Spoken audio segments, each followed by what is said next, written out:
All right, on to page 3 here. So we have a line where at the center of the origin, we're dilating by a scale factor of 5 over 2, which is also 2.5. So whatever you want to use is fine. The first thing we want to do is get this as y equals. Remember, we're just going to take our y equals mx plus b, and since we're at the origin, we're going to multiply that times that 5 over 2 or 2.5. That's going to be our new line. So first things first, I add the 10x to both sides. I get 5y is equal to 10x plus 20. We divide by 5, and I get y is equal to 2x plus 4. So now I know that all I have to do is take 4 and multiply it by 5 over 2, which is also 2.5, and we're going to get 10. So y is equal to 2x plus 10 is our image. Okay, that's it. All right, perimeter and area. So for this question, what we talked about was using the box method here, because none of these lines are horizontal or vertical. They're going to be kind of hard to count. So what we're going to do is draw a box, vertical and horizontal lines of the box around, and then we're going to use these right triangles that we're forming to figure out the area of this. So we're going to do the area of the box minus the right triangles on the outside, and we'll have left with the area of our triangle. So let's just call these 1, 2, and triangle 3 here. So you can count it. This is length of 2. This is 1, 2, 3, 4. This is 1. So this is 5 down here. And then this is 1, 2, 3, 4, 5. And that would make this 7. 3, 4, 5, 6. All right. So for the area, the area of the box, which is just base times height. So that's 5 times 7. So that's 35. We do the area of the 3 triangles. Triangle 1, remember it's just 1/2 base times height. So 1/2. Here the base will say is 2. The height is 4. It's really 1/2 leg times leg. And this is 4. The area of triangle 2, which is over here, is 1/2. 1 and 7. It's really half of 7, which is just 3.5. And then we have the area of triangle 3, which is down here.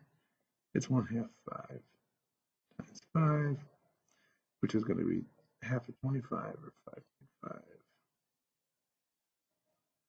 And if we add these together, okay, this is going to be 16 plus 4. That's a total area of 20. And then our total area is 35. Take away 4, 3.5, 12.5, which is 20. And this is equal to 15 units squared. Okay, for the perimeter, you can use the fact that we have right triangles just to do Pythagorean theorem to get the lengths of these sides, or you can do the distance formula between the points. So it's up to you. I'm going to do Pythagorean theorem for 2, and I'll do distance for the third. So let's do 1 and 2 in Pythagorean theorem. So it's a squared plus b squared equals c squared. This is going to be 2 squared plus 4 squared. This is going to be 20. And then simplify because it's a simple triangle form. This is 2, 2, and 5. So this is 2 radical 5 for C.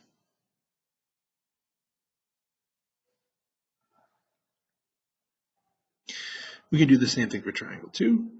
So this is going to be 1 squared plus 7 squared, which is equal to C squared. This is 1 plus 49, so this is 50. And then the square roots. So this is going to be 2, 5, and 5, or 5 radical 2 for this one. We'll do the distance for the last one just so we can see the difference here. So we're doing from the 5 and 5. It's 3, negative 1, and 2, 4. So we'll go with x2 is 2 minus negative 3 squared plus, coming back down here, is negative 4 minus 1 squared. So this is 5 squared plus negative 5 squared. And you can see that's essentially the same thing here, right? And so this is going to be the square root of 50 again. And so we get, we already know that this is 5 radical 2. So our perimeter is 2 radical 5 plus 5 radical 2 plus another 5 radical 2. And so it's 2 radical 5 plus 10 radical 2. Number 12, a line that passes through the point is dilated by a scale factor of 3 and centered at the origin. The image is. So the only thing we don't know is if it's the original line or not. So what we would kind of want to do is figure out the y-intercept of our line and then find the slope. Slope and y-intercept. What's the equation that goes through these 2 points really? So the first thing we want to do is find the slope. So it's 6 minus 2 over negative 2 minus 2. This is 4 over negative 4, which means our slope is negative 1.